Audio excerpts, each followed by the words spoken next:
ਨਵਿਆਂ ਦੇ ਦੇਖੀ ਆਉਂਦੇ ਕਿਦਾਂ ਫੋਨ ਨੀ ਫਰੀਦਕੋਟ ਬੰਦੇ ਵਿੱਚ ਪਾਉਣਗੇ।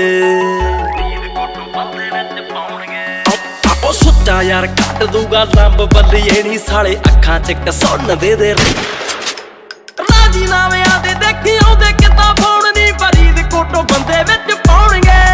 ਉਹ ਸੁੱਚਾ ਯਾਰ ਕੱਟ ਦੂਗਾ ਲੰਬ ਬੱਲੀਏ ਨੀ ਦੇਖੀ ਅੱਖਾਂ ਚ ਕਸੁੰਨ ਦੇ ਰੌਣਗੇ। ਓਏ 8 ਦੇ ਇੰਜਣ ਵਾਂਗੂ ਪੈਣਗੇ ਥੜਾ ਕਰਾਉਂਦ ਘੋੜੇ ਖਿੱਚ ਖਿੱਚ ਜਦੋਂ ਛੱਡਣੇ।